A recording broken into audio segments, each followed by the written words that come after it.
삼국지 이야기의 일부는 우측 상단 링크에 들어가면 있습니다. 북쪽의 원소는 장남 원담을 보내 청주 산동을 먹지만 떨어져 살며 아들과 멀어집니다.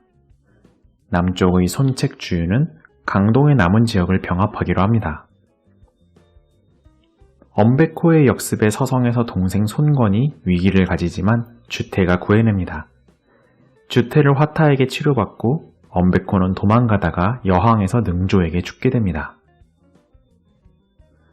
왕랑은 회계에서 농성하지만 식량기지가 위협받자 결국 성을 나와 대패하고 바다로 도망친 뒤 황계의 수군에 괴멸한 뒤 표류하여 남쪽으로 흘러갑니다.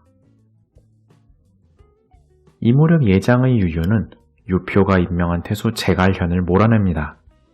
제갈현이 공명의 숙부였기에 서주 대학살 때 피난왔던 공명일가는 또 피난길에 오릅니다. 조조는 황제의 명에 약한 유비가 원수를 공격하게 하고 유비 관우군이 서주성을 나온 틈에 여포가 배신하여 장비의 서주성을 장악합니다.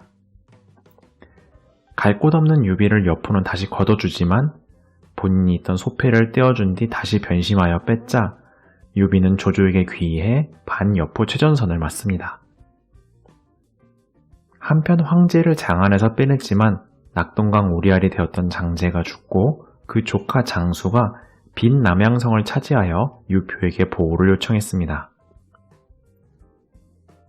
후방에 새로운 세력이 생기는 게 불편한 조조가 장수를 공격하지만 쉽게 항복합니다. 하지만 장수는 추씨를 취하는 조조에게 분노에 공격하고 조조는 장남도 잃으면서 겨우 탈출합니다. 장수의 견제로 오금, 원소의 견제로 조인을 배치하고 한수와 마등이 텅 빈 장안을 노리자 그들과 안면이 있는 종효를 보내 화친합니다. 조조가 후방을 정리하는 모습에 원술과 여포는 사돈 혼인동맹을 맺기를 논의합니다. 하지만 진등 부자의 방해로 혼담이 깨어지자 무려 칠로군으로 여포를 공격합니다. 진등 부자가 6, 7군과 내통하여 하구의 군은 전투 없이 와해시키고 여포는 기동성으로 5로군을 차례로 격퇴하자 원술은 남은 군을 모아 소패라도 치기로 합니다. 원술군이 여포에게 힘이 다 빠진 이 무렵 대대적으로 조조가 움직입니다. 여포 구원을 명분으로 유비에게 소패성을 빼앗아주고 하후연을 보내 수춘을 함락시킵니다. 식량 보급관의 목을 베어 사기를 올려야 할 만큼 보급이 떨어졌기에 남은 원술의 잔당은 손책에게 잡아먹으라며 연락한 뒤 조조군은 퇴각합니다. 중원의 3세력끼리 전쟁으로 움직일 수 없는 시기에 손책은 동쪽 후방을 정리합니다. 이제 서쪽으로도 나아가려던 때마침 조조가 여강의 원술 토벌을 부탁한 것입니다. 주유는 부자인 노숙을 영입해주겠다며 대가로 그의 재산을 모두 취합니다. 그 재산으로 과거 손책 대신 여강의 태수가 된 유훈을 찾아가 뇌물을 줍니다. 유훈은 예장을 치자는 주유의 꼬드김에 군을 일으켰다가 빈 성을 빼앗깁니다.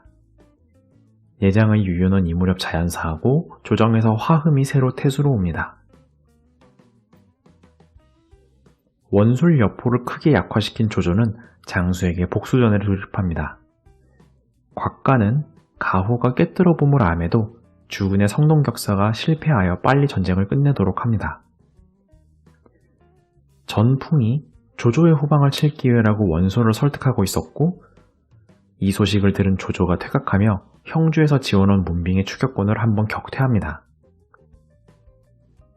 가호는 두 번째 추격을 생각하지 못할 것이라 명하며 퇴각하는 조조군의 물자를 많이 뺏을 수 있게 됩니다. 원소는 허창에 돌아온 조조에게 공손찬을 치러 군을 움직였던 것이라며 뻘쭘히 회군합니다. 조조는 원소의 역경 공략이 거의 끝나감에 따라 자신도 후방의 여포를 정리하기로 합니다. 진등을 통해 유비가 조조와 내통한다는 편지를 여포에게 흘려서 자극합니다. 여포는 장비가 말대로 훔쳐갔다는 핑계로 고순을 보내 공격합니다. 소패를 마주보던 유비 하호돈군이 하호돈의 눈도 잃으며 크게 패하고 퇴각합니다. 조조는 여포가 황제를 공격했다는 명분으로 소패, 팽성, 태산으로 삼로 공격합니다. 진등부자는 여포군이 서로 싸우게 만들게 하고 서주성을 장악합니다. 조조는 여포 최후의 하비성을 겨울철 물로 채워 여포군이 성문을 열게끔 합니다. 여포, 진궁, 고수는 처형되고 장류는 관우가 살려 조조에게 영입됩니다. 공손차는 5년간의 수성 끝에 아들 조운, 전예를 보내 장현에게 SOS를 청합니다. 장현 역시 5년간 다시 키운 군세 10만을 이끌고 오지만 원소와 선비족에게 포위되어 전멸합니다. 원소군의 신배가 4년간 파온 토고를 붕괴시켜 오중의 성벽을 통째로 무너뜨립니다. 원소는 북쪽을 둘째 원희에게 맡기고 장현, 선비족, 장수가 반대편인 조조에게 귀의합니다. 빈털터리 원술은 일신의 안락만을 바라며 원소에게 옥새를 들고 가기로 합니다. 조조는 농사나 지으며 천동에 놀라는 유비를 하찮게 여겨서 원술 토벌에 나가는 것을 허락합니다. 민심을 잃은 원술은 물 한 잔 얻지 못하고 태산을 넘지 못하고 객사하고 유비는 조조의 감시 역할들을 잘 속여 돌려보내거나 제거한 뒤 서주를 되찾습니다. 원소는 유비가 비록 사이는 안 좋았어도 동생인 원수를 죽였음에도 조조와의 결전을 앞두고 동맹을 허락해 조조는 다시 후방의 위협을 받게 됩니다. 원소와 유비의 협공에 조조는 군을 파견하나 원소군이 내분하여 퇴각합니다. 유비 쪽 협공을 막으러 보낸 쪽은 장수들이 사로잡혔다 돌아오는 수모를 겪습니다. 중원이 바쁘게 돌아가는 틈을 타 손책은 유표를 향해 확장을 시작합니다. 손권으로 여강을 위협시키자 유후는 강하에 황조에게 도움을 청합니다. 황조의 육군이 강하성을 나오자 손책이 공격하여 괴멸시키고 성을 점령하고 황조의 수군은 주유에게 대패하지만 감령에게 능조가 죽는 등 추격에는 실패합니다. 여강의 유후는 조조에게 귀순하고 예장의 화흠은 손책에게 귀순합니다. 형주의 유표는 황조로 하여금 다시 하고의 방어선을 구축하려고 합니다. 정월 허창에서 동승의 난이 실패하며 헌제는 조조의 손아귀에 완벽히 떨어지고 조조는 원소와의 일전을 위해 후방의 유비를 정리하고자 합니다. 원소는 멀리 살게 된 장자 원담과는 냉담해지고 함께 살던 막내 원상을 아꼈습니다. 원상이 흉노족을 만나러 가는 길에 조조는 선비족을 이용해 이를 위협해서 원소군의 발을 묶습니다.